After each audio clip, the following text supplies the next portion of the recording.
Millionaire freezes when he sees triplets abandoned on a road holding his photo. You are our dad.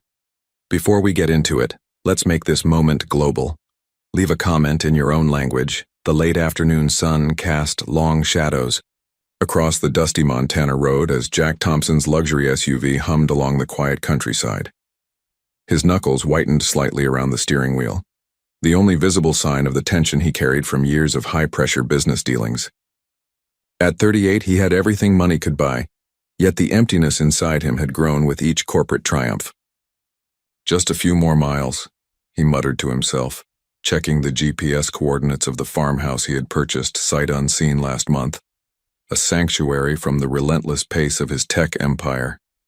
The road ahead shimmered in the heat when something unusual caught his eye. 3 small figures walking alongside the rural highway, their silhouettes nearly identical against the golden landscape. No adults in sight. No houses nearby. Jack slowed the vehicle, curiosity overriding his typically cautious nature. 3 children, identical in almost every way, turned to watch his approach with a mixture of wariness and hope in their eyes. He pulled over and rolled down his window. "Are you kids all right? Where are your parents?" Jack called out, noticing their well-worn clothes and tired expressions. The 3 little faces, 2 boys and a girl, he now realized, stared back at him with the same startling, green eyes that matched his own. They appeared to be about 5 years old, with sun-kissed hair and expressions far too serious for children their age. One of the boys took a protective step in front of his siblings. "We're okay," he said with practiced composure. The little girl, however, was studying Jack's face with intense concentration. She reached into her small backpack and withdrew a crumpled photograph. "Are you our daddy?" she asked suddenly, her voice trembling with hope as she held up the photo. Jack's world tilted on its axis.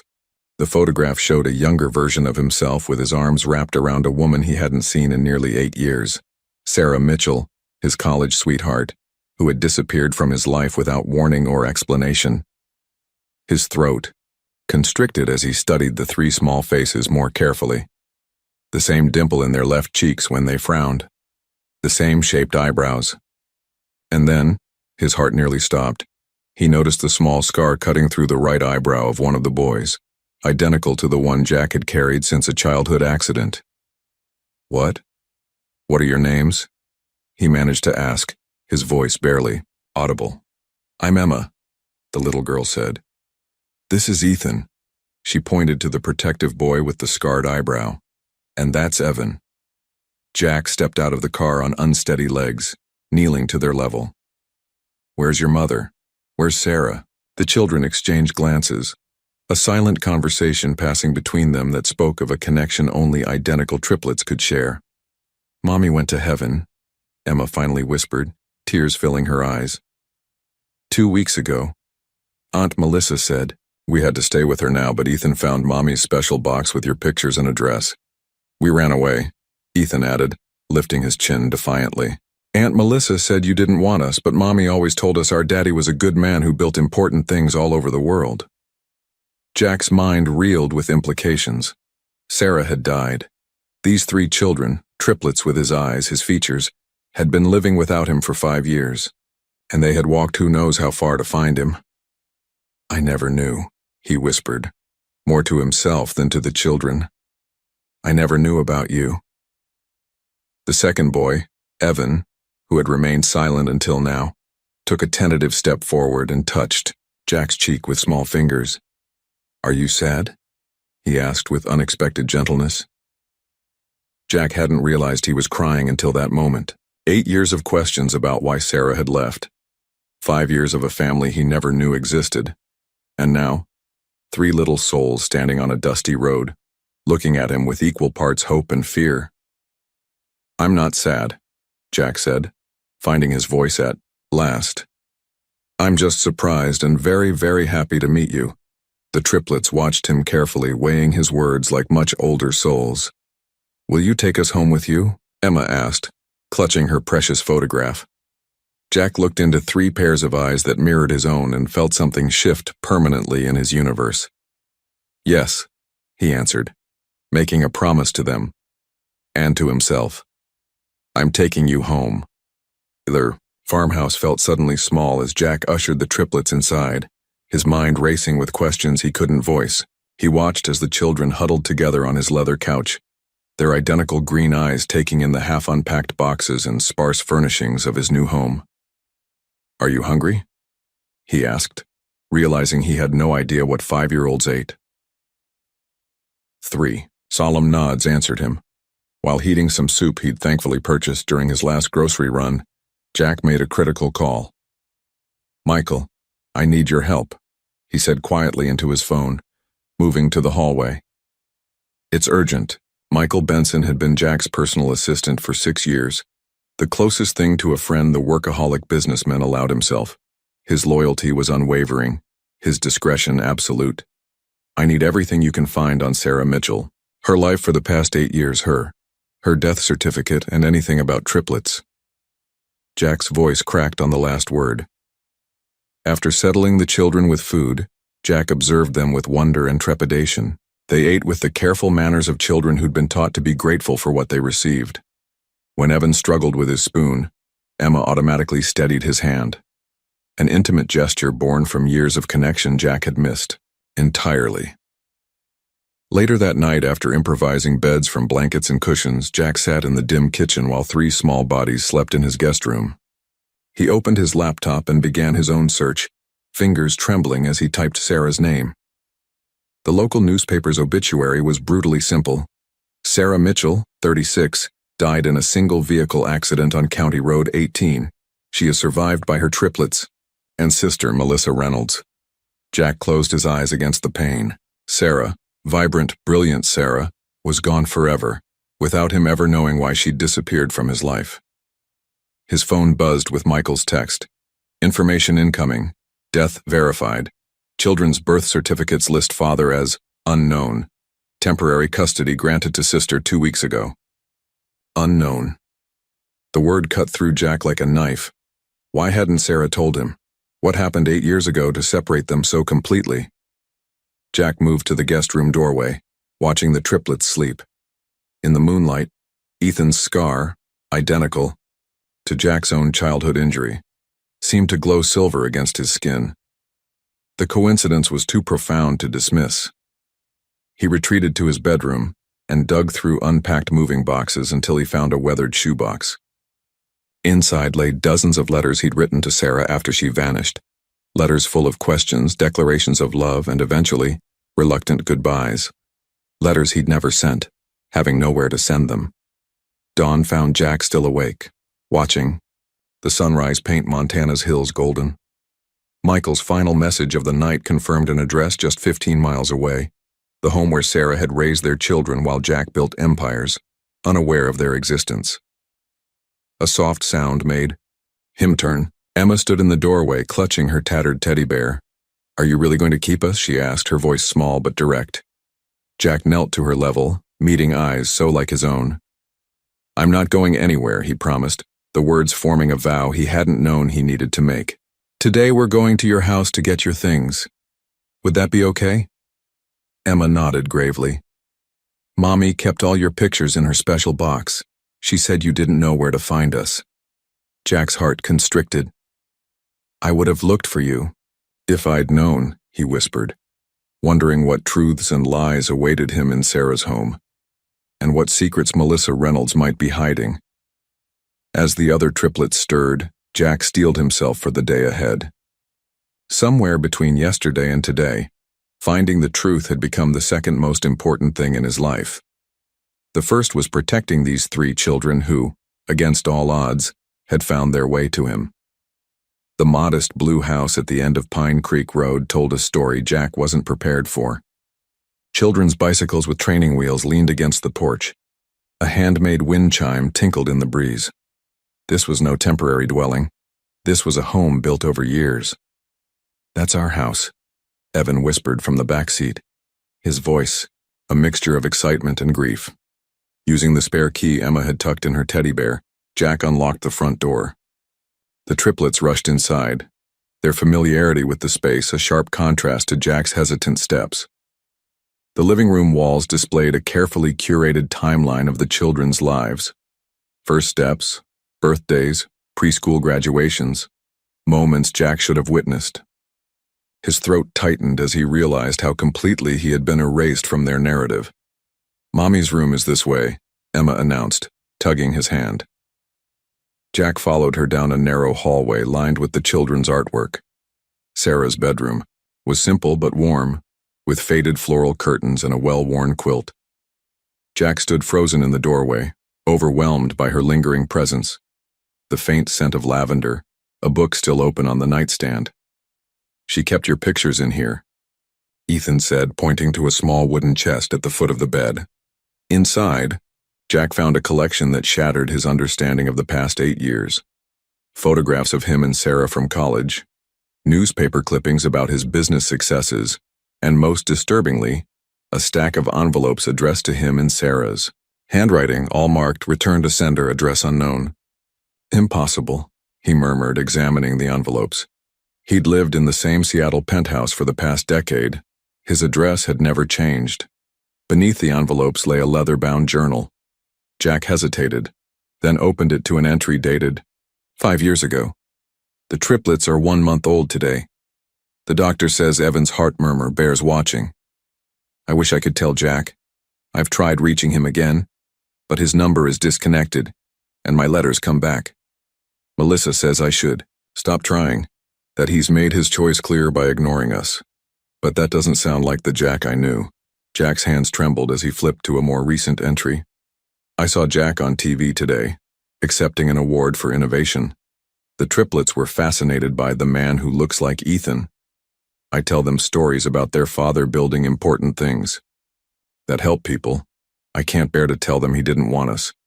Maybe someday I'll learn why he turned away when I needed him most." A knock at the open front door interrupted Jack's reading. An elderly woman peered inside. "I thought I saw Sarah's children," she said, her eyes widening when she spotted Jack. "Oh, you must be the father. The resemblance is remarkable." "Mrs. Winters," Emma exclaimed, running to hug the woman. "This is our daddy. He found us, the bee." Neighbor studied Jack carefully. Sarah was a wonderful mother. Worked double shifts at Memorial Hospital to give these little ones everything they needed. Always by herself, poor dear. "Did she ever mention why? Why I wasn't in the picture?" Jack asked cautiously. Mrs. Winters frowned. "She said there'd been a misunderstanding, that her sister delivered news of the pregnancy but you weren't interested in being involved." She lowered her voice. "Between us, I never quite believed it. Sarah kept trying to contact you for years, even showed me letters she'd written that always came back undelivered." As Mrs. Winters excused herself, Jack's mind raced with implications. The pieces didn't fit unless. "Did Aunt Melissa get our mail sometimes?" he asked the triplets. Ethan nodded. "She brought us stuff while Mommy was at work. She said she was protecting us." Jack carefully packed Sarah's journal and the returned envelopes. Whatever web of deception had kept him from his children was beginning to unravel, and Melissa Reynolds appeared to be at its center. The Blue Water Grill was the most upscale restaurant in the small Montana town, its lakeside views and white tablecloths offering a veneer of sophistication. Jack had chosen it deliberately, arranging for Michael to watch the triplets at the farmhouse while he met with Melissa Reynolds. He spotted her immediately, a slender woman in a crisp navy pantsuit, her resemblance to Sarah limited to the shape of her eyes.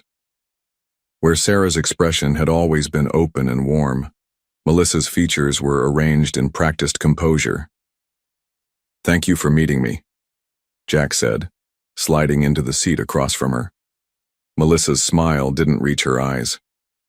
"I've been trying to locate my niece and nephews for 2 days. Imagine my surprise when I received your call." "They found me on their own," Jack replied evenly, walking along Route 16 with a photograph and hope. Her perfectly manicured fingers tightened around her water glass. "You have no legal right to them. The court granted me temporary custody."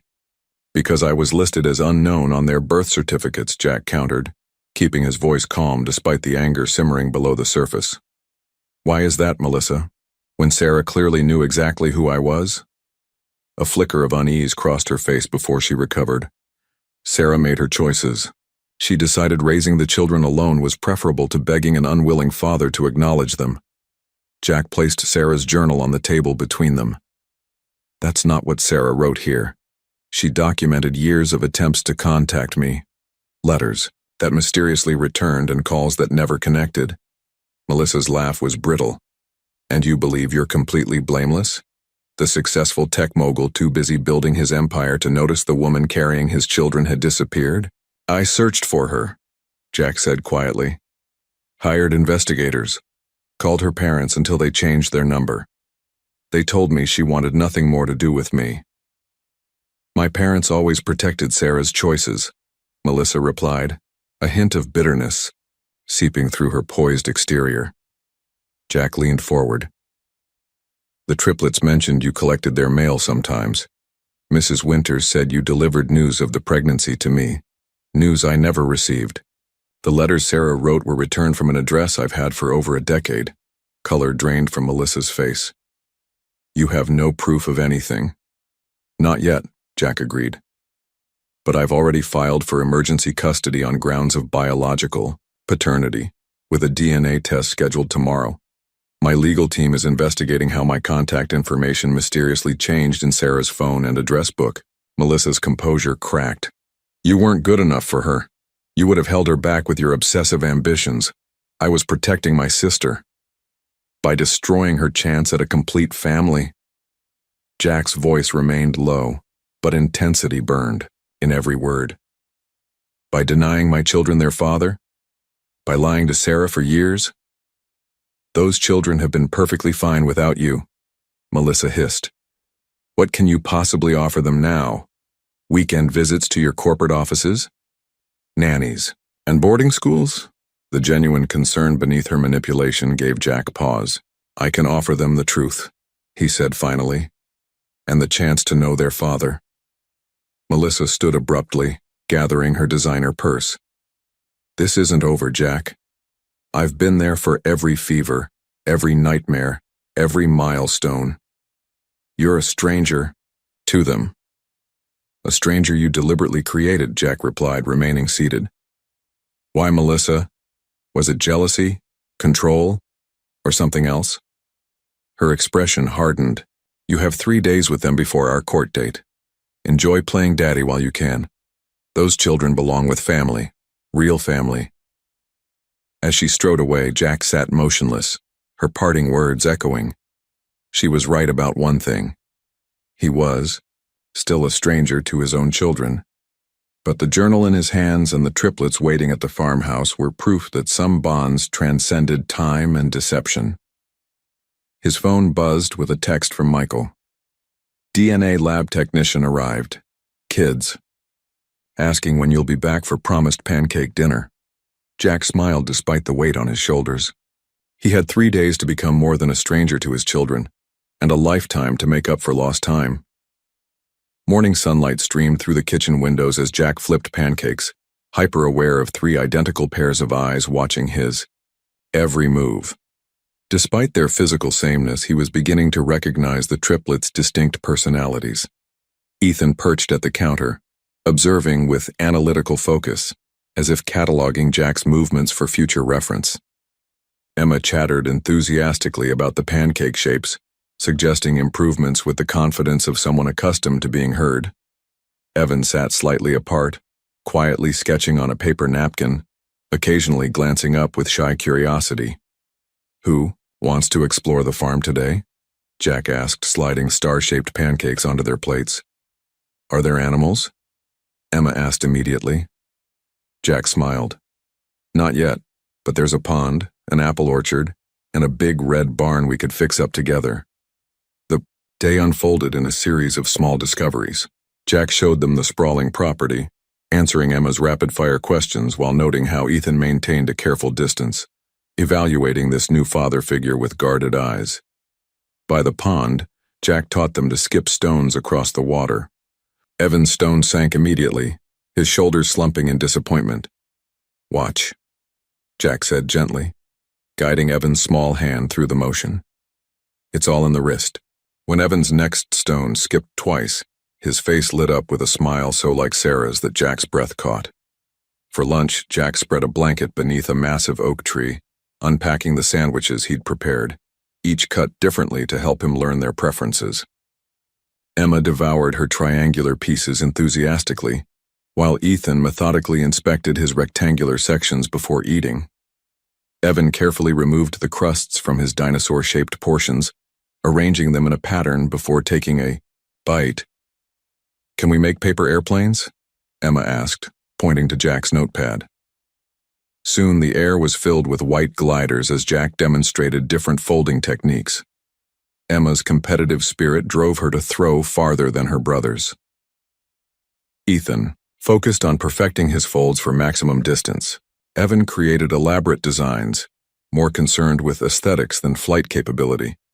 The afternoon stretched into a golden haze of childhood simplicity, cloud watching, tree climbing, with Jack's protective hands never far away, and impromptu races across the open field. The moment everything changed came unexpectedly. Running toward the house, Evan tripped and fell hard on the gravel driveway. His startled cry sent Jack rushing to his side. "Let me see," Jack said softly, examining the scraped knee with gentle fingers. Tears welled in Evan's eyes, but he bit, his lip trying to be brave. Jack carried him inside, setting him carefully on the bathroom counter while retrieving the first aid kit. "My mom used to blow on scrapes," Jack shared, cleaning the wound tenderly. "She said it chased the hurt away." He demonstrated with a soft breath across the injury. "Our mom did that too," Evan whispered, his first direct conversation with Jack. Jack applied a colorful bandage, then pressed a light kiss above it, a gesture instinctive and ancient. "Better?" Evan nodded, his eyes wide with something like wonder. That evening, as Jack read a bedtime story in the living room, he noticed Ethan watching him over the top of a different book. When the story ended and Emma danced off to brush her teeth, Ethan approached, his small face serious. "Are you going to stay?" he asked, the directness of his question belying his 5 years. Jack set aside the storybook. "Yes, Ethan, I'm going to stay." "Forever?" The boy's voice held the wariness of someone who'd already lost too much. "Forever," Jack promised, understanding the weight of this covenant. "I'm your dad, and I'm not going anywhere." Ethan studied him for a long, evaluating moment before offering his hand, a formal adult gesture that broke Jack's heart and mended it simultaneously. "Okay," Ethan decided, his tiny fingers gripping Jack's with surprising strength. As the triplets finally settled into sleep, Jack sat between their beds, watching their identical, peaceful faces. In just one day, these 3 small humans had reordered his universe, shifting priorities he'd thought immovable. Tomorrow would bring DNA tests, legal battles, and confrontations with the past. But tonight, in the quiet farmhouse under Montana stars, Jack Thompson had found something he never knew he'd lost.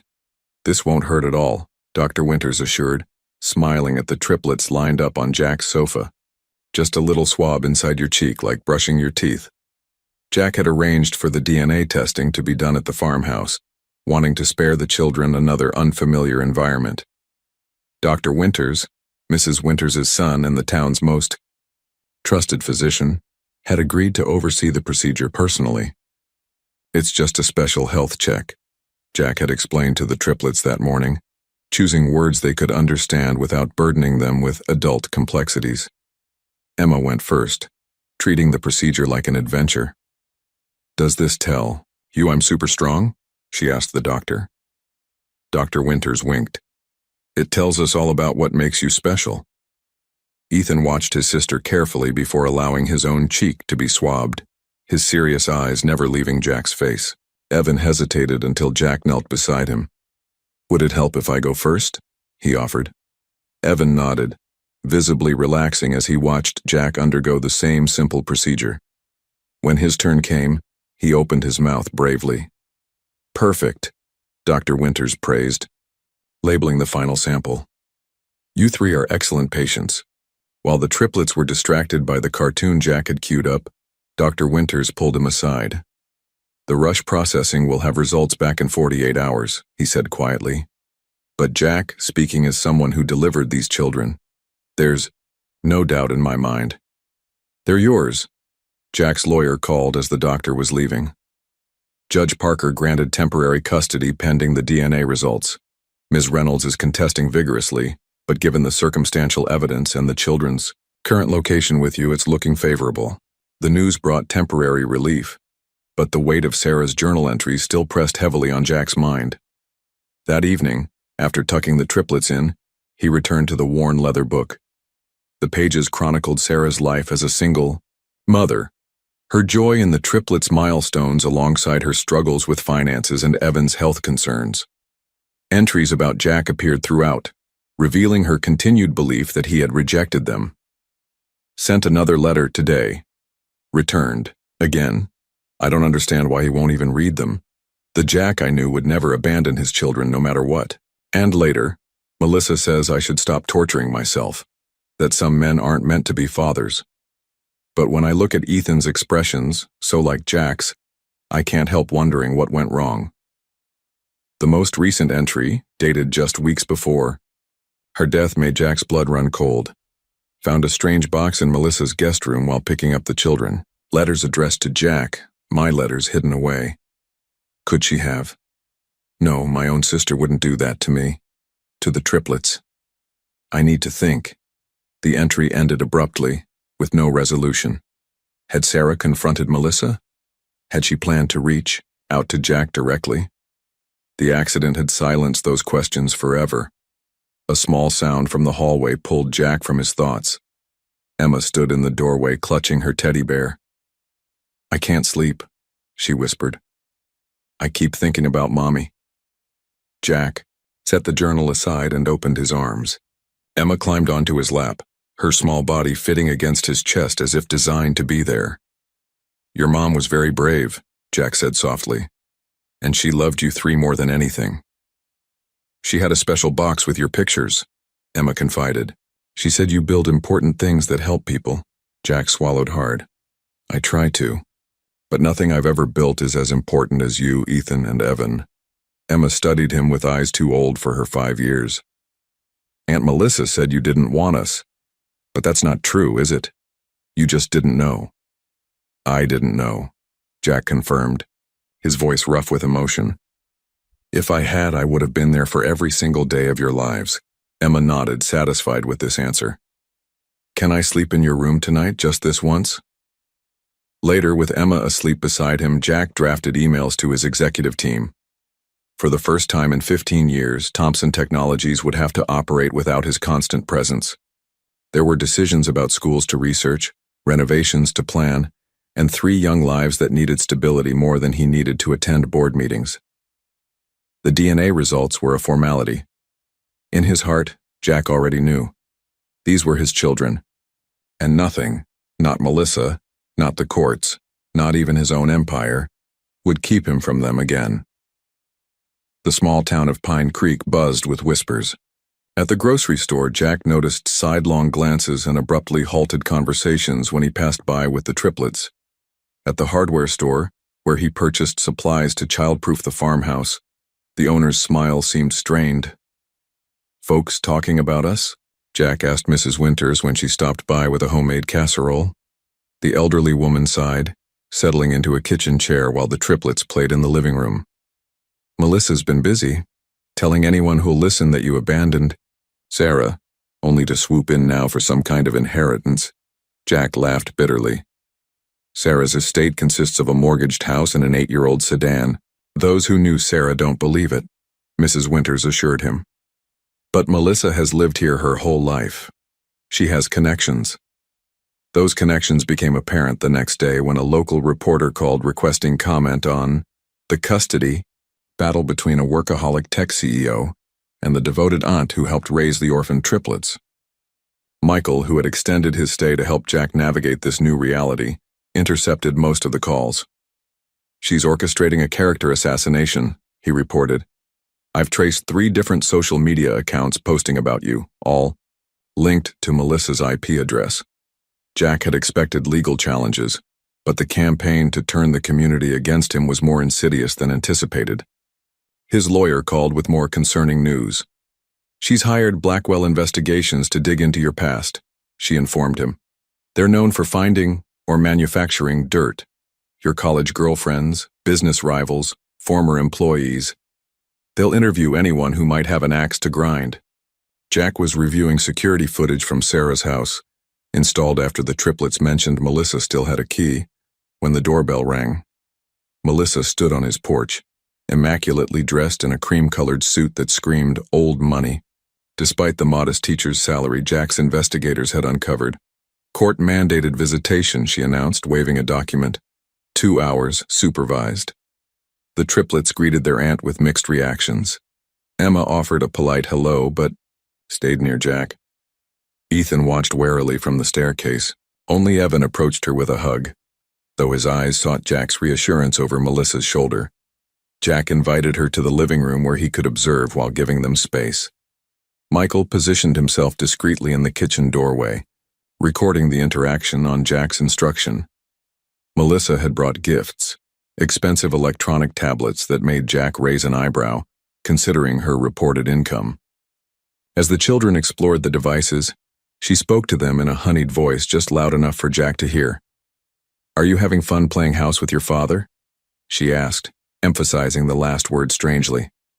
"I've got your rooms all ready at my place for when you come home." "But we are home," Emma said, looking confused. Melissa smiled tightly. "This is just temporary, sweetheart. Your daddy is a very busy man. Soon he'll have to get back to his important work in Seattle, and you'll come live with me." Jack clenched his jaw but remained silent, watching Ethan's face cloud with doubt. "Are you going away?" Evan asked Jack directly, his voice trembling. "No," Jack answered firmly. "I'm not going anywhere." Melissa's smile sharpened. "That's what he thinks now. But men like your father don't change overnight. Your mother learned that the hard way." After she left, Jack spent hours reassuring the triplets, answering their confused questions with patient honesty. That night, he called Mrs. Winters again. "I need to understand Melissa better," he explained. "Sarah's journal suggests there was always tension between them, but this feels pathological." Mrs. Winters was silent for a moment. "Sarah was the favorite," she finally said. "Their parents doted on her, the pretty one, the kind one. Melissa was always in her shadow. Then there was the fertility issue." "Fertility issue?" "Melissa can't have children. Medical condition from her teens. It devastated her, especially when Sarah announced her pregnancy. Even worse when it turned out to be triplets." Later, Jack spoke with his lawyer about what he'd observed during the visitation. "She's deliberately trying to instill doubt in the children about my commitment to them. Document everything," his lawyer advised. "And Jack, I hesitate to ask, but is there anything in your past she could use against you? Any scandals, affairs, questionable business practices?" Jack considered the question honestly. He'd built his company ethically, dated sparingly, and maintained a reputation for integrity that had helped secure government contracts. But like anyone, he'd made mistakes. "I've worked 80-hour weeks for 15 years, he admitted. "She'll use that to paint me as an absentee father, and she's not entirely wrong. I'm having to completely restructure my life to be the father these kids deserve." That night, as a mountain thunderstorm rolled across the valley, Jack found all 3 triplets huddled in his bed, frightened by the booming thunder. As he comforted them, smoothing hair from identical foreheads and whispering reassurances about the storm, Jack realized something profound. 2 weeks ago, he'd been alone in a penthouse overlooking Seattle, surrounded by awards and accolades, but disconnected from what actually mattered. Now he was sardined in a bed with 3 small bodies in a farmhouse that needed work, fighting a battle he hadn't anticipated, and he'd never felt more alive or purposeful. Melissa's campaign might damage his reputation, question his parenting abilities, even temporarily turn the community against him, but watching his children finally drift to sleep, secure in his protection despite the storm raging outside, Jack knew one absolute truth. Nothing and no one would separate him from his family again. The morning sunlight streamed through the kitchen windows as Jack flipped pancakes shaped like dinosaurs, Evan's latest fascination. The DNA results had arrived yesterday, confirming what Jack already knew in his heart: 99.99% probability of paternity. The triplets had celebrated with ice cream, understanding only that the special test meant they could stay with Jack. More maple syrup, please, Emma requested, her plate already swimming in sticky sweetness. Maybe just a little, Jack smiled, adding a modest drizzle. He noticed Evan hadn't touched his breakfast, instead pushing pieces around listlessly with his fork. His normally rosy cheeks seemed pale. "You feeling okay, buddy?" Jack asked, placing a gentle hand on Evan's forehead. "No fever." Evan nodded unconvincingly. "Just tired." Jack was making mental notes to research pediatricians when Evan suddenly slumped forward, his small body crumpling like a marionette with cut strings. "Evan!" Jack lunged, catching him before he hit the floor. The boy's body felt unnaturally limp, his breathing shallow. Emma screamed while Ethan stood frozen, his face a mask of terror. "Call 911, Jack shouted to Michael, who was already dialing. The ambulance ride was a blur of sirens and paramedics' calm voices contrasting with Jack's thundering heart. One moment he'd been making pancakes. The next, his son, was unconscious on a stretcher, an oxygen mask dwarfing his tiny face.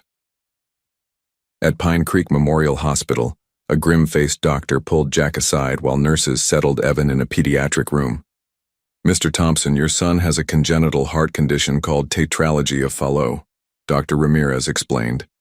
"It appears to have been partially treated with medication, but he needs more comprehensive care. Has he seen a cardiologist regularly?" Jack's mind raced back to Sarah's journal entries, the mentions of Evan's heart murmur, the notations about medication refills, the canceled specialist appointments due to cost. "His mother was managing it," Jack answered, his voice hollow. "I only recently gained custody after her death. I didn't know." The weight of those words, "I didn't know," had never felt heavier. "Doctor," Ramirez's expression softened. "The condition is treatable, especially when caught early, but Evan will need specialized care, possibly surgery." "Whatever he needs," Jack said immediately. "Cost is no object." While Evan underwent tests, Jack sat with Emma and Ethan in a private waiting room, trying to explain their brother's condition in terms they could understand. "Evan's heart needs some extra help," he told them gently. "The doctors are figuring out the best way to make it stronger." "Is he going to die like Mommy?" Ethan asked bluntly, his voice small but direct. Jack pulled both children onto his lap. "No, Evan is going to be fine because we caught this in time and because he has the best doctors helping him." The hospital doors slid open, and Jack looked up to see Melissa striding toward them, her heels clicking aggressively on the linoleum floor. "I heard what happened," she announced, her voice carrying across the waiting room. "This is exactly what I was afraid of." Jack stood, positioning himself between Melissa and the twins. "This isn't the time or place," he said quietly. "It's precisely the time," she countered. "A critical medical condition that you knew nothing about. A condition Sarah managed for 5 years that you couldn't handle for 2 weeks. Evan's been taking his medication regularly," Jack responded evenly. "The doctor said this episode could have happened any time. It's why he needs more advanced treatment." Melissa's eyes narrowed. "Treatment you know nothing about. I was there for every doctor's appointment, every midnight fever. I held Sarah's hand when they first diagnosed him." Before Jack could respond, Dr. Ramirez returned with preliminary results. Evan was stable but would need to remain hospitalized while they consulted with cardiology specialists. "Are you familiar with his medical history?" the doctor asked Melissa, after introductions. "Of course," she replied. "I've been helping care for him since birth."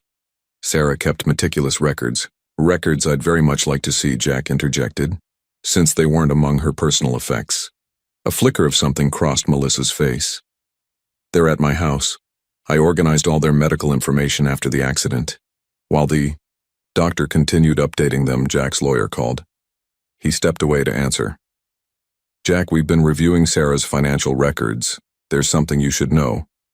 She had multiple appointments scheduled with pediatric cardiologists in Seattle and Denver over the years, all canceled. Because of finances, Jack said, remembering the journal entries. That's what she believed. But the cancellations didn't come from her. They came from someone using her patient portal access, from an IP address matching Melissa's home internet. Jack felt his blood run cold. Are you saying? We're still investigating, but it appears Melissa may have been systematically canceling Evan's specialist appointments while telling Sarah they were too expensive or not covered by insurance. When Jack returned to the waiting room, he viewed Melissa through new eyes. Had her obsession with controlling her sister's life actually endangered Evan's health? As if sensing his thoughts, Melissa moved closer to Emma and Ethan, placing a proprietary hand on each child's shoulder. I should take them home while you deal with Evan. They shouldn't be in a hospital environment. They're staying with me, Jack stated firmly. Their brother is hospitalized. Their father, she infused the word with doubt, is clearly overwhelmed. This is exactly what the court should consider regarding their best interests. Jack met her gaze steadily. I've already contacted Children's Hospital in Denver. Their pediatric cardiac team is arranging transfer as soon as Evan is stable. Emma and Ethan will come with us. We're staying together as a family. Denver? Melissa's composure cracked. You can't take them out of state. Watch me, Jack replied quietly. My son needs specialized medical care, and I'm going to ensure he gets it, along with all the appointments he should have had years ago. As Melissa stalked away, Jack returned to the twins, holding them close. Beyond the immediate crisis of Evan's health lay disturbing questions about Melissa's actions. But those would wait. Right now, his children needed him present and focused, the father he was determined to become. Children's Hospital of Denver gleamed in the morning sunlight, its colorful architecture designed to comfort rather than intimidate. Jack had barely left Evan's bedside in the 3 days since their arrival, sleeping in a recliner while Emma and Ethan stayed at the adjacent Ronald McDonald house with Michael. Evan's prognosis was cautiously optimistic. The cardiac team had developed a treatment plan combining medication adjustments with a minimally invasive procedure scheduled for the following week.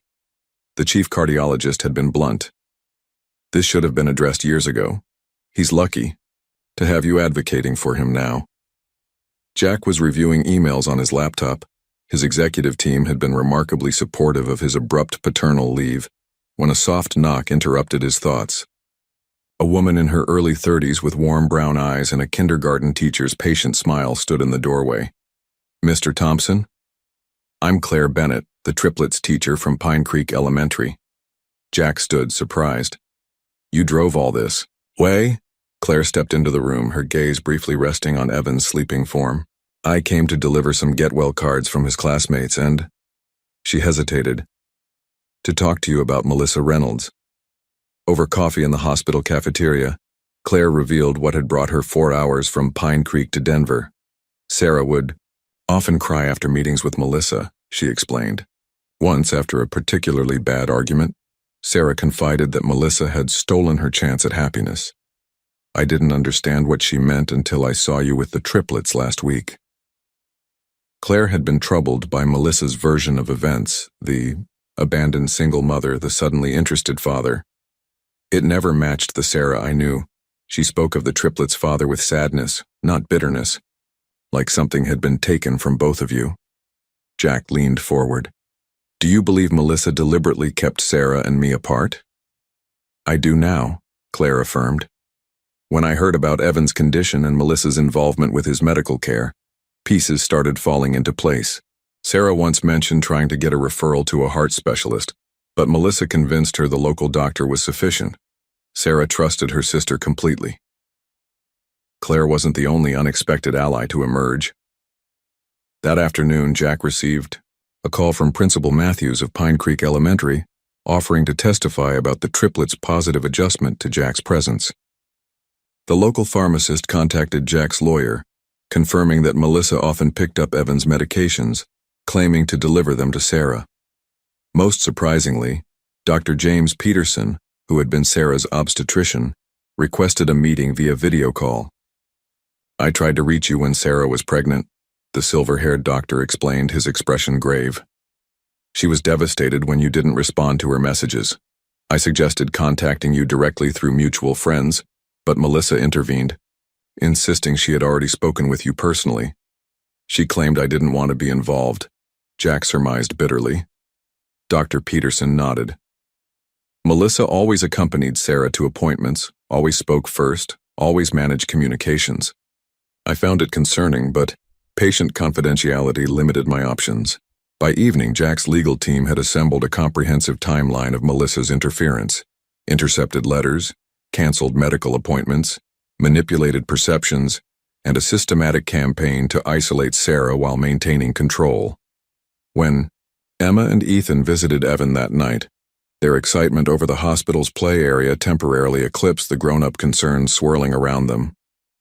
Jack watched his children interact, Emma demonstrating a new drawing technique to Evan, Ethan carefully organizing get-well cards on the bedside table, and felt a profound sense of rightness despite the circumstances.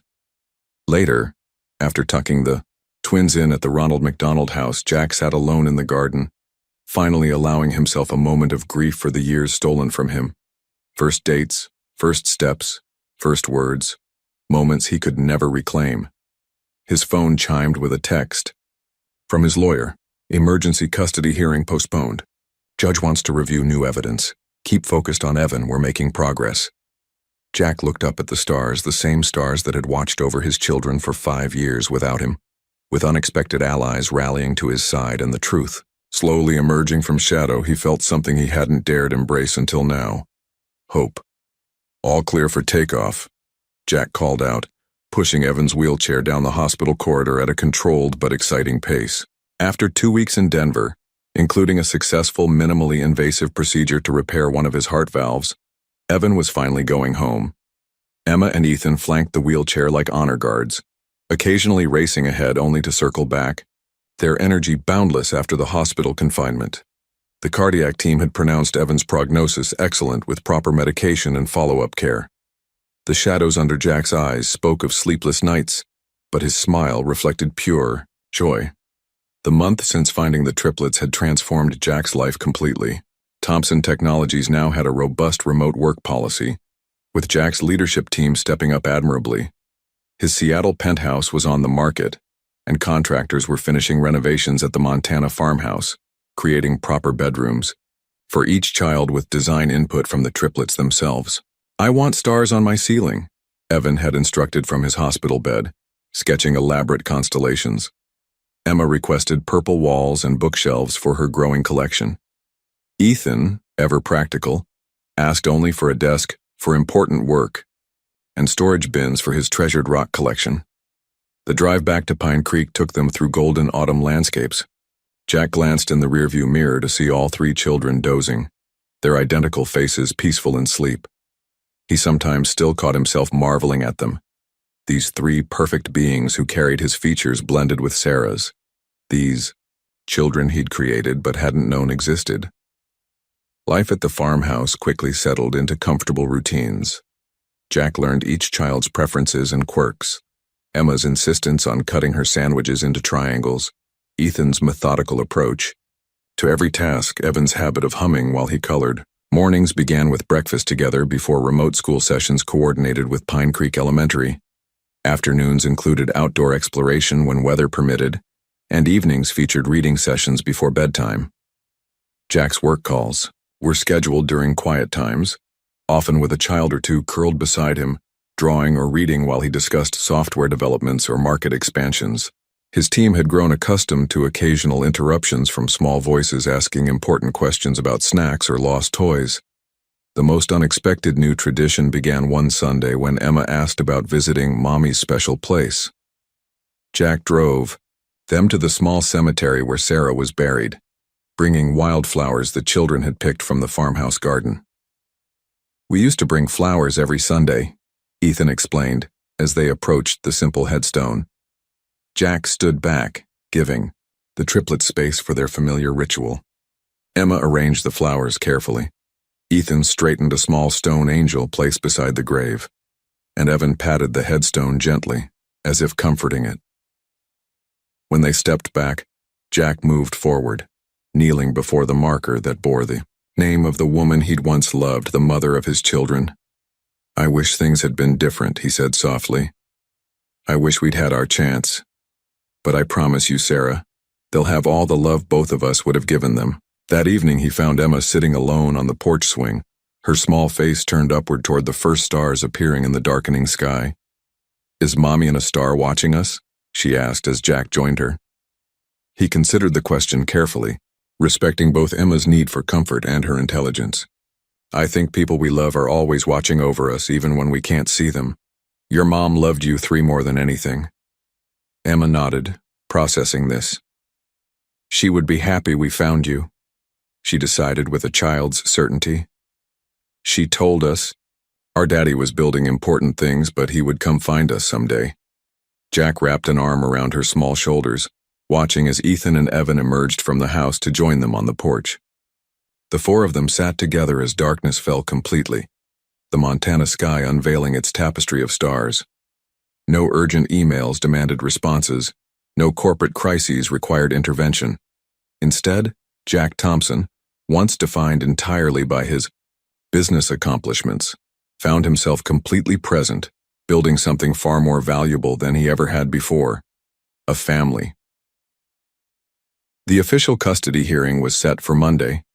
Jack was at the kitchen table reviewing documents with his lawyer, Catherine Mills, when the doorbell rang. The triplets looked up from their homework at the island counter, their pencils pausing mid-sentence. "I'll get it," Jack said, squeezing Catherine's shoulder as he passed. A court officer stood on the porch, his expression professionally neutral as he handed Jack a thick envelope. "You've been served, Mr. Thompson." Inside was Melissa's formal petition for custody with supporting affidavits that painted Jack as a workaholic tech CEO playing temporary father out of guilt. The document specifically cited Evan's medical emergency as evidence of Jack's inability to provide proper care, claiming Melissa's years of experience with the children's specific needs made her the more suitable guardian. Jack maintained a calm expression as he returned to the kitchen, not wanting to alarm the triplets. "Why don't you 3 go feed the chickens?" he suggested, referring to the small flock they'd acquired last week. Once the children were outside, Jack spread the documents before Catherine. "She's using Evan's condition against me." Catherine scanned the petition, her lips thinning. "These allegations are misleading at best. She's insinuating you were negligent when in reality, getting him to Denver specialists likely saved his life. She also claims my recent acquisition of rural property demonstrates unstable planning," Jack noted bitterly, as if providing a home with space to grow is somehow negative. Catherine made careful notes. "Judge Parker has a reputation for seeing through manipulation, and our evidence about Melissa's interference with medical appointments will undermine her credibility." That evening, after the triplets were in bed, Jack's phone chimed with a notification. His security system had captured Melissa approaching Sarah's house, the house Jack was still maintaining while deciding whether to sell or rent it. She used a key to enter, emerging 20 minutes later with several file boxes. Jack immediately called Catherine. "She's removing documents from Sarah's house, medical records possibly. I'll file for an emergency preservation order first thing tomorrow," Catherine promised, "and add spoliation of evidence to our counter-filing." The next morning, as Jack helped Evan with his math homework, the boy suddenly looked up with worried eyes. "Aunt Melissa says you'll get tired of playing daddy." Jack set down the pencil, giving Evan his full attention. "Is that something you're worried about?" Evan nodded, his lower lip trembling slightly. "Come here," Jack said gently, lifting Evan onto his lap despite the boy being almost too big for such treatment. "I'm not playing anything. I'm your dad. Not just for now, but forever. I missed the first 5 years of your lives because I didn't know about you. But nothing will make me miss another day. Promise?" Evan's voice was small but demanding. "I promise," Jack said firmly. And Thompson men always keep their promises. Evan seemed satisfied, returning to his multiplication problems with renewed focus. Later that day, Dr. Winters called with concerning news. Melissa accessed Evan's medical records using Sarah's patient portal credentials yesterday. She specifically downloaded records of canceled specialist appointments. Jack's lawyer added this to their growing file of Melissa's questionable actions. The evidence was mounting, but Jack still felt uneasy. Melissa had been part of the children's lives since birth. Her claims of devotion, while complicated by her manipulation, weren't entirely false. The triplets were playing in the yard when Jack received another call, this one from Michael in Seattle. "Jack, we found something interesting in Sarah's financial records. There were regular monthly deposits to her account that don't correspond with her nursing salary. They match the exact amount of the support checks you sent to your old shared address after she disappeared. Checks that were cashed but that Sarah apparently never received." "Melissa," Jack concluded, the pieces falling into place. "She intercepted my support payments but led Sarah to believe I'd abandoned them financially." That night, Jack sat on the porch long after the children were asleep, staring at the star-filled Montana sky. The custody hearing loomed just days away. Everything he cared about now, these 3 small lives that had become his world, hung in the balance of a judge's decision. His phone lit up with a text from Catherine. "Judge issued order, protecting all documents. Melissa prohibited from removing anything else from Sarah's house. First victory." Jack took a deep breath of the crisp autumn air. The battle for his children was just beginning, but for the first time since receiving the custody petition, he allowed himself to feel genuine hope. Jack's dining room had transformed into a war room. Evidence boxes lined one wall, his laptop displayed a detailed timeline of events, and Catherine paced while speaking on the phone with expert witnesses. 4 days remained until the custody hearing. "We've secured testimony from Evan's cardiologists in Denver," Catherine reported, ending her call. "They'll confirm that your decision to seek specialized care was not only appropriate, but necessary." Jack nodded, reviewing affidavits from the triplets' teachers, neighbors, and the pediatrician, who'd examined all 3 children last week. Each document attested to the children's well-being under his care and their obvious attachment to him. "What about the triplets themselves?" Jack asked. "Will they need to testify?" Catherine's expression softened. "Judge Parker prefers to interview children in her chambers away from parental pressure. She'll likely ask them simple questions about their daily lives with you and with Melissa." The thought of his children being questioned at all made Jack's stomach clench. "They've been through enough already. Which is why we need to prepare them," Catherine advised. "Not coaching them on answers, but explaining the process so it's less intimidating." That afternoon, Jack gathered the triplets in the living room, explaining in age-appropriate terms what would happen at the courthouse. "The judge is like a referee," he said, sitting cross-legged on the floor with them. "Her job is to decide where you will live." "With you," Emma stated confidently. Jack smiled at her certainty while continuing carefully. "The judge might want to talk with you privately. She'll just ask about your life here and at Aunt Melissa's house." Ethan frowned. "Will we have to pick between you and Aunt Melissa?" "No," Jack assured him. "You just need to tell the truth about how you feel and what makes you happy or scared. The grown-ups will make the decisions." As the triplets dispersed to play, Jack received an unexpected call from Fred Wilson, the retired postmaster of Pine Creek. "Mr. Thompson, I hear you're trying to piece together what happened with your letters to Sarah Mitchell. I might have information that could help." The next morning, Fred met Jack at the local diner, bringing a small notebook filled with meticulous handwritten records. "I ran the post office here for 38 years before retiring last spring," he explained, adjusting his glasses. "Kept my own notes on irregularities. Small town, you notice patterns." He pointed to several entries from years past. Melissa Reynolds collected mail for her sister frequently, especially when Sarah was pregnant and after the babies came. Nothing unusual there, but I noted several times when she specifically asked about certified letters or packages from Seattle. Fred turned a page. "What caught my attention was when Sarah came in herself asking about letters she was expecting from you. I told her nothing had arrived, but Melissa had already collected that day's mail. Sarah seemed confused, said she'd expected something important. Jack's investigator later confirmed that Fred's records aligned perfectly with dates when Jack had sent certified letters to Sarah, letters that were signed for but apparently never reached her. Another break came when Catherine located Melissa's former assistant, Kelly Diaz, who had worked for her at the local school district office. Ms. Reynolds frequently had me handle personal errands, Kelly stated in her sworn affidavit. Several times she instructed me to intercept correspondence between Sarah Mitchell and various medical offices. I was told to reschedule appointments, always citing insurance issues. I only realized something was wrong when I overheard Ms. Reynolds telling Sarah that a specialist had canceled on them, when I knew she had canceled the appointment herself. The evidence continued mounting. Bank records showing deposits to Sarah's account that matched Jack's support checks. Phone records revealing that Melissa had called Jack's old number immediately after disconnected messages were left for Sarah, and medical referrals that never reached their intended specialists. 2. Days before the hearing, Jack sat with the triplets in their newly completed bedrooms, helping them choose outfits for court.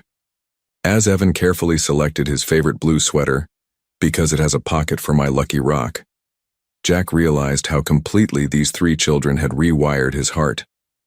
For 15 years, he had defined himself by what he built: companies, technologies, fortunes. Now watching Emma twirl in her chosen dress while Ethan solemnly polished his dress shoes, Jack understood that nothing he had ever created compared to the role he was fighting for now. Dad. "We'll be okay, right?" Evan asked quietly, sensing Jack's tension. Jack pulled him into a gentle hug. "We'll be better than okay," he promised. "We'll be together." The Pine Creek County Courthouse stood solid and imposing against the morning sky, its brick facade weathered by decades of Montana seasons. Jack adjusted Evan's tie, smoothed Emma's hair, and straightened Ethan's collar before kneeling to their level. "Remember what we talked about," he said gently. "Just tell the truth. I love you no matter what happens today." The courtroom was more crowded than Jack had expected. Beyond the legal team, several Pine Creek residents had come to observe: Mrs. Winters, Principal Matthews, Claire Bennett, and others who had provided statements supporting Jack's case. Judge Parker, a stern-faced woman in her 60s with silver-streaked hair and penetrating eyes, called the court to order precisely at 9 a.m. When she requested to meet with the triplets first, Jack gave them reassuring smiles as they followed a court officer to the judge's chambers. Melissa sat at the opposing table, perfectly groomed in a conservative navy dress, projecting an image of composed stability. Her lawyer, a sharp-featured man with an expensive suit and calculated smile, arranged his documents with practiced precision. "Your Honor," he began once the children were gone, "Ms. Reynolds has been a constant, loving presence in these children's lives since birth. Mr. Thompson, while biologically related, was entirely absent for 5 years." "An absence," Catherine immediately countered, "that our evidence will prove was deliberately engineered by Ms. Reynolds through a systematic campaign of interference and deception." Judge Parker listened impassively as Melissa's lawyer portrayed Jack as a workaholic tech executive who only sought custody out of guilt or obligation. "Ms. Reynolds has structured her entire life around these children's welfare," he argued. "Mr. Thompson is still adjusting his busy schedule to accommodate them." When Catherine presented their timeline of Melissa's interference, complete with Fred Wilson's postal records, Kelly Diaz's affidavit about canceled medical appointments, and the financials showing Jack's intercepted support payments, Melissa's composed facade began to crack. "Ms. Reynolds," Judge Parker asked directly, "did you intercept correspondence between Mr. Thompson and your sister?" Melissa's eyes darted. To her lawyer. "I was protecting Sarah," she finally responded. "He would have disappointed her again. She deserved better."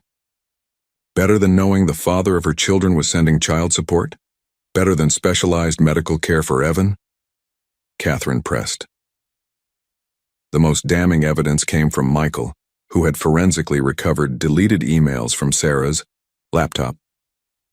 Drafts addressed to Jack explained her pregnancy and asked why he had rejected her and the babies. Others questioned why specialists kept canceling Evan's appointments despite referrals being sent. Your Honor, Catherine concluded, Melissa Reynolds systematically isolated her sister, intercepted communications, manipulated medical care, and deprived these children of their father's presence and financial support, all while convincing Sarah she had been abandoned. The judge's chamber's door opened and the triplets returned, their faces solemn but calm. Judge Parker announced a brief recess before taking testimony from character witnesses. In the courthouse hallway, Jack crouched beside his children. You did great, he assured them, though he had no idea what they had said. Are you okay? Emma nodded. The judge asked if we're happy with you. We said yes. She asked if we ever feel scared. Evan added quietly. I said only when I thought you might leave like Mommy did. Jack's throat tightened. And what did you tell her? That you promised Thompson men always keep their promises, Evan replied, with perfect seriousness. And you promised to stay. When court resumed, testimony came from those who had witnessed both Sarah's life and Jack's emerging relationship with the triplets. Dr. Winters described Evan's improved health under Jack's care. Principal Matthews noted the children's academic and social progress since Jack's arrival. Claire Bennett recounted Sarah's cryptic comments about Melissa stealing her chance at happiness. The moment the case turned came unexpectedly. Under Henri, Catherine's cross-examination, Melissa finally broke down. She had everything, Melissa cried, her voice rising with years of resentment. The looks, our parents' love, and then 3 perfect babies when I couldn't have even one. He didn't deserve them. He didn't earn them like I did. A stunned silence fell over the courtroom. In that unguarded moment, Melissa had revealed what truly motivated her. Not the children's welfare, but her own sense of entitlement and jealousy. Judge Parker's decision came swiftly. Primary custody was awarded to Jack, with Melissa granted limited supervised visitation, contingent upon completion of counseling. The triplets would remain in the stable environment Jack had created, with continued access to Evan's medical team in Denver. Outside the courthouse, under a clear Montana sky, Emma slipped her hand into Jack's. Ethan stood tall at his other side, while Evan rode piggyback on his shoulders. Home? Jack asked simply. 3 identical voices answered as one. Home. Autumn gave way to winter, and the farmhouse transformed with the seasons. Jack filed the paperwork to officially change the triplets' last name to Thompson, a moment marked with a small celebration and homemade cake. Does this mean we're really yours forever? Emma asked, her face smeared with chocolate frosting. You were always mine, Jack answered, his voice catching. The papers just make it official for everyone else. The renovation of the farmhouse continued through the snowy months. Each triplet's bedroom reflected their emerging personalities. Evan's ceiling now displayed glow-in-the-dark constellations that matched real star patterns. Emma's bookshelves overflowed with stories and art supplies. Ethan's organized space featured collections of rocks, feathers, and other natural treasures. In January, Evan underwent his final corrective procedure. Jack slept in the hospital chair, each night working remotely during the day while never leaving his son's side. When the cardiologist pronounced Evan's heart fully repaired, with an excellent prognosis for a normal life, Jack celebrated by taking all 3 children sledding down the gentle hills behind their home. Healing came in other forms too. The triplets began weekly sessions with a child psychologist who specialized in grief and family transitions. Jack joined them often, learning to navigate the complex emotions of children who had lost their mother and were adjusting to a father they were still getting to know. Ethan's breakthrough came during a snowstorm in February. As wind howled outside their snug farmhouse, he approached Jack with uncharacteristic hesitation. I was mean when you first found us, he confessed, his small face serious.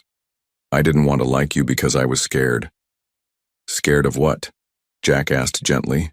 That if I loved you, you might go away like Mom did. Ethan's voice trembled. But you didn't go, even when Evan got sick and Aunt Melissa was mean. Jack pulled him close. I'm not going anywhere, Ethan. Ever.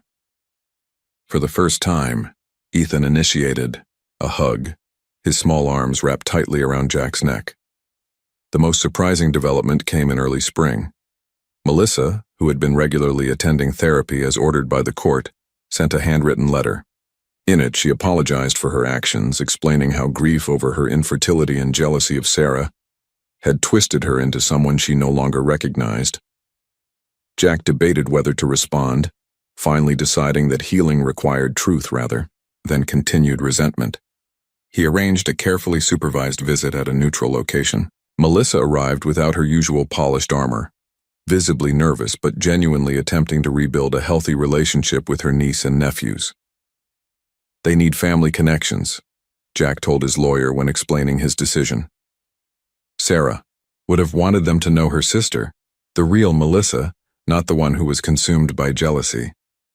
As winter's grip loosened and the first green shoots appeared on the farmhouse property, Jack found himself planning a garden with the triplets. Not just for the coming season, but for years ahead. Thompson Technologies continued to thrive under his more balanced leadership, but his greatest creation was the home he was building with 3 children who had found him on a dusty road less than a year before.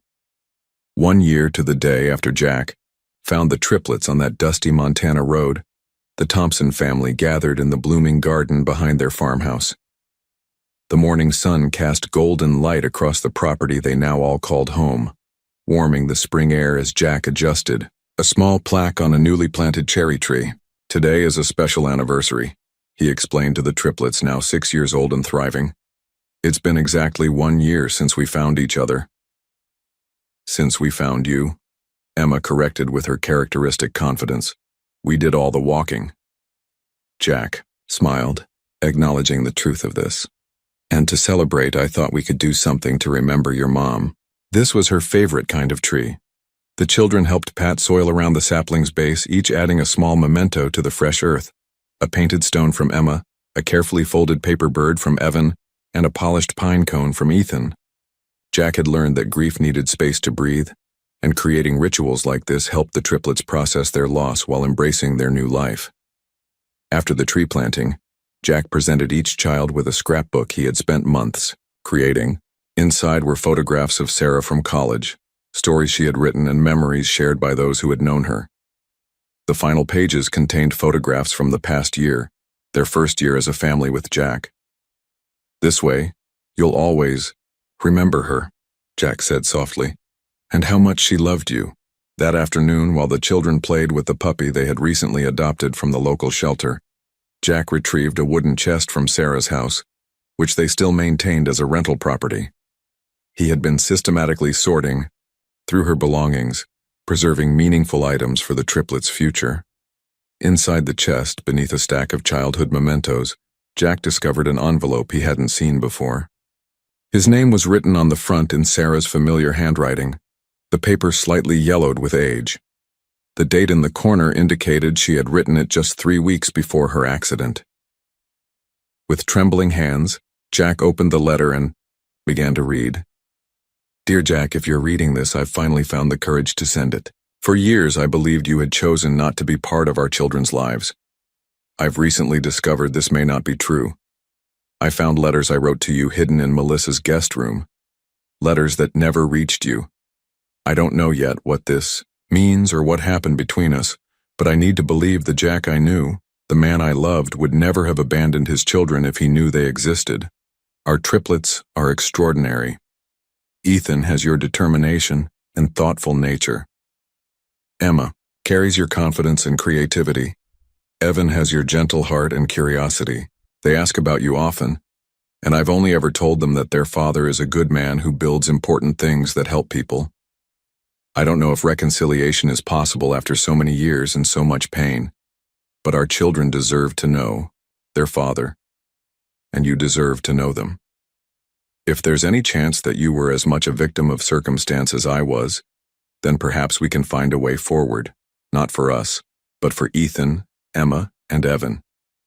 If nothing else, know that they are the best of both of us, and that despite everything, I never stopped believing that someday we would be a complete family. Sarah." Tears blurred Jack's vision as he finished reading. Sarah had discovered the truth and planned to find him. only to have fate intervene in the cruelest way. That evening, as the spring sunset painted the Montana sky in brilliant oranges and pinks, Jack sat on the porch swing with the triplets crowded around him. Together they created a time capsule, filling a waterproof container with photographs, small treasures, and Sarah's letter. "When you turn 18, Jack explained as they buried the capsule beneath the cherry tree, "we'll dig this up together and remember this time in our lives." As darkness fell, the family returned to the warmth of their home. Jack watched his children, his and Sarah's children, laughing as they prepared for bed, each carrying elements of both their parents in their faces, their mannerisms, their spirits. In finding them, Jack had not only discovered fatherhood, he had recovered a part of Sarah that would live on through the extraordinary children they had created together. Though she was gone, her legacy endured in the family that had, finally, despite all odds, found its way home to each other.